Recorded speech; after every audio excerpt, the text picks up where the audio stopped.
Brothers and sisters, today we have the wonderful feast of Saint Teresa of Avila, one of my favorite saints. Saint Teresa of Avila is a doctor of the church. She's particularly known for the doctor of prayer, along with Saint John of the Cross. Their teachings on prayer and the mystical stages in prayer have influenced the imagination of the church for centuries. Saint Teresa of Avila was a mystic. And her prayer, even though she experienced extraordinary things at times, we can still use with discretion her advice and her own experience of the Lord to maybe help and encourage us, motivate us in our own spiritual life. I just want to read first from the Catechism of the Catholic Church about mysticism and about it being the universal call. We're all called to be mystics. Every baptized person is a mystic. And fulfilling your baptism union with Jesus, which is what baptism established, your participation in Jesus in a very real way, in his life, in all that he did, that is a mystical union. The church says in the Catechism, spiritual progress tends toward ever more intimate union with Christ.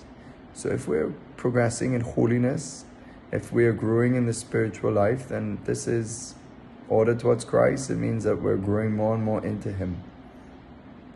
This union is called mystical because it participates in the mystery of Christ through the sacraments. So what we call the holy mysteries, the sacraments of the holy mysteries. And in him, in the mystery of the Holy Trinity. God calls us all to this intimate union with him. Even if the special graces or extraordinary signs of this mystical life, so like Padre Pio's stigmata, maybe ecstasies, raptures that some of the people experience, the saints, intense, infused contemplation. This is what the Catechism means by special graces or extraordinary signs. Or Teresa of Avila herself, her own vision of the Blessed Trinity. Many of us will not have that privilege of experiencing such a vision of the Blessed Trinity, but we can still have an experience and a vision of Christ through faith just by believing it. But the Catechism goes on to say, even if the special graces or extraordinary signs of this mystical life are granted only to some, for the sake of manifesting the gratuitous gift given to all. So, take for example St. Padre Pio. If his gift of the stigmata, it was an external sign visible to the world to see of his passion. And I've preached on this before. That manifestation of his wounds visibly in his hands to the world is invisible in all of us, and to some extent.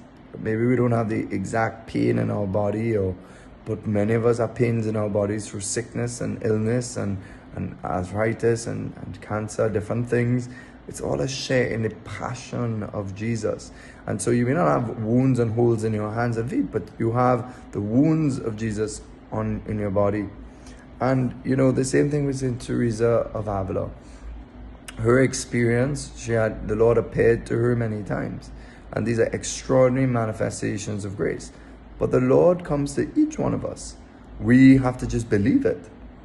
But he comes to us if we close our eyes. And this was some of the advice of St. Teresa of Avila. If you want to enter deep prayer, maybe as an aid, in your room, imagine Christ standing next to you and speak to him as a friend. Teresa got to see him with her eyes. The visionaries in Fatima, in Medjugorje, they get to see Our Lady with their eyes. Yes, what a beautiful grace.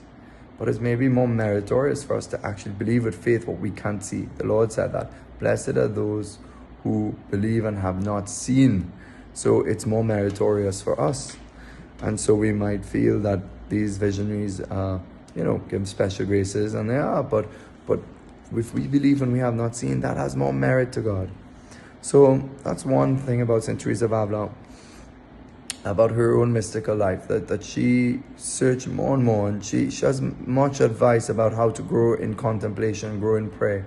Her famous definition of contemplation is that it's simply speaking with Jesus as a friend, conversing heart to heart. To really believe that the Lord is present in our life and that we could converse with him as a friend. First, to do that, we have to make that act of faith and become aware that he's present with me right next to me. Or obviously in the Eucharist, a privileged form of Jesus being with us. His entire self is present. So St. Teresa then would say, a huge part, there's one basic principle.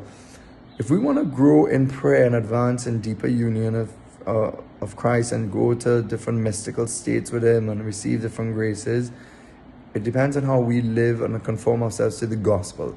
The more we conform ourselves to living the right path that Jesus carved out for us, then the more we will be closer to him, and therefore the more we will receive him, more of his light. So living the gospel is an essential part to growing in the life of contemplation. And that's her basic fundamental rule. And she will also say, make a determined will to pursue it.